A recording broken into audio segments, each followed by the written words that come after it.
Just to go back to your setup, as we said, grip-wise for me now looking much better. Where your right thumb goes is more of a comfort thing. Yeah. I don't even know what the numbers are, to be fair, how much go to the middle and some to the side. Probably majority go a little bit to the side, I would suggest, but as long as it's comfortable on top of the grip there, for me it's about the pressure in that thumb. It wants to be minimal, if anything at all, just resting on there, so you can just tap it up and down. Any squeeze in the thumb at the top here is going to put pressure in the forearm, pressure in your arms, etc, etc, okay? So making sure we're nice and loose with the grip pressure is more of a thing as opposed to my thumb here, there, wherever, okay? Backswing wise now, we said on fuller shots, to try and take the golf club back a little bit further, okay? Both of these cases are actually quite good in terms of length of backswing, okay? You make a nice shoulder turn there. Arms are a bit low in terms of how far back they've gone. What I would look to see eventually is getting the arms more up here. This is going to sort of lead into the next lesson with how your body rotates. Now, a little bit this could be sort of just a general flexibility. Most people I teach are fairly unflexible just because of just the movement of the golfing is not an easy move to make in terms of your body rotating on that angle, okay? But if we look at the left-hand side, now this is one of your hybrids that went about 150, 160. As we came back down now and we swung the club through, what felt to you a three-quarter swing, we get a nice sort of release of the club. You've maintained kind of your triangle here, and the club now is up here. Like a good movement, yeah? What's that? It looks like I went up a bit. Is that you will slightly rise up because, again, energy and force are going to push you up slightly. So you do want to rise up, okay? Hence why I say keep your head down. The worst thing you can do because you're going to be the ground somewhere back here. So there will be a little bit of an extension up that way. The second thing is if you're looking down the line from this way, you're at an angle, it's very hard then to rotate. You are going to start coming up at you at the golf ball. So don't worry about a slight rise up. But if we look at that position and then compare it to the driver when you start trying to put a bit more speed in, how more tucked up you get. There you go. You see that, and that's just come on, give it a smack kind of thing. The arms are very close to the body. If you look at your club position there, now it's not as easy to see, but you're at this position here now. Just about see your watch there, can't we? Yeah. So that indicates to me that your palm on your right hand is probably kind of more in that position. The fact we can see your watch as opposed to that position. Okay. So the fact we can see your black strap there on your left hand indicates that club face has come first. The more speed you try and put into it, the more you default back to natural, okay? Because speed is going to be the emphasis, okay? Trying to control that club face as you increase the speed is going to be harder. You can do it at about, shall we say, 3/4. I reckon you're probably pretty good at it. 50% speed, you can do it all the time, to be fair. You could hit a ball left to target now easily. If you say, okay, right, hit it 80 yards with a 7-iron, you could control the arms of the ball left to target every time. The second we start dialing up that speed or increasing the difficulty of the shot, the quality of your arm movement lessens, okay? So you get a little bit more open, you default back to what you wanted to do.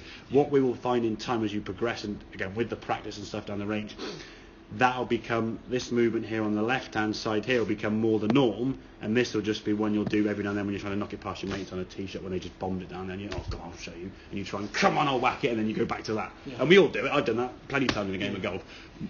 As you get better, that'll become less poor. It'll become more this position here now, okay? As you swing through the finish position now, you can see when you swing through, it's a fairly similar movement, okay? So when you finish, you go, what's the difference? What's the difference? But you're not going to feel necessarily this movement, okay? It's just more you're trying to put the power on. You feel more sort of shrugging the shoulder coming up, as you said. That's more the shoulder sort of shrugging up because your arm's trying to pull through and trying to work so fast. Your left arm's gone here, your head trying to stay down. The arm can't reach to the left. And I go, okay, well, I'll go up here for the right arm now to carry on, and the right arm sort of is reaching out this way, hence why the palm then stays up. And if the palm stays open, or the palm says up, should I say, your club face is aiming over there at impact. And that's going to create, with less loft, more of that left to right spin.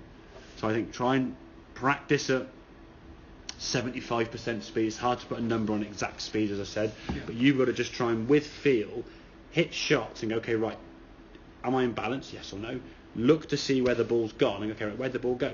Was it massively curving left to right? Was it a shot that I go, okay, that's in the fairway? If it's one you'd say yes, practice at that speed, repeating that sort of same speed as best you can, and then just try and increase it gradually bit by bit. In the same way as just someone's trying to go on a a certain corner on a track, okay, you'll start off at 50 mile an hour. You at 50 mile an hour? Yeah, I get on a corner 50. How about 60? Oh, it's tight, we'll go 55. Okay, 55. And you do 55 mile an hour 3 or 4 times, and you gradually increase it. If you were trying to get to 100 mile an hour, which maybe I know Lewis Hamilton could do, you wouldn't go from 50 mile an hour to 100 mile an hour, boom, next track. You just increase it gradually, so you still kind of feel within your comfort zone. Your skill level increases as you get better around the corner. Because if you think about your golf club is coming around the corner. Can you control that club face around the corner? Yeah. Sort of slow in, fast out. People try to put the power up here, lost control, and you're in the gravel and the ball into the rubbish somewhere.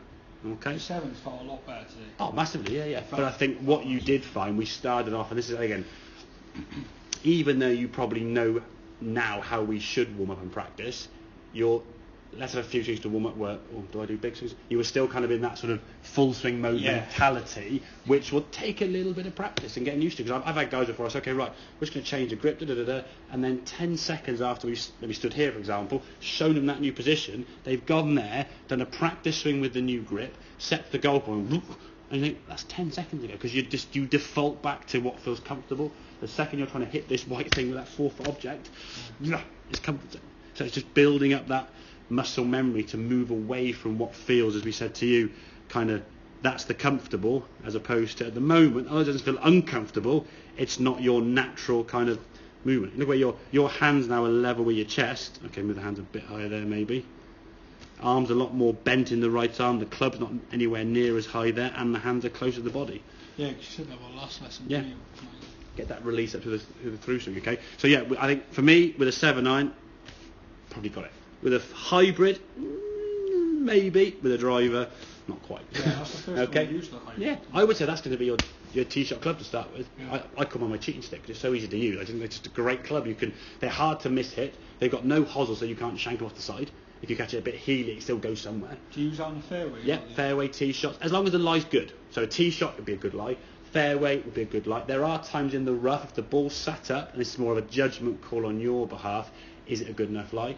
If it is, go with it. If you get about 150 yards. I would say so, yeah. You might get more than that on the golf course. Okay, so if you've got 120, if you've got 130, 140, then I'll say that's probably too much club. 150 and beyond, definitely. If there's trouble behind 150, maybe not quite, because you might get that permanent, go 170 and you're in the trouble behind, like on the third on the button, for example. Yeah. So yeah, play it obviously as a caution when you get closer, but yeah, I think that definitely is a tee shot club, and in some ways warm up into the round and then try that maybe on hole 5, 6, 7 when you've warmed up, if you don't get a chance to go to the range or practice before you go and tee off. We always start cold. You always do it. It's just the way we do it. Okay, so does that make sense? Yeah. Excellent. Good stuff.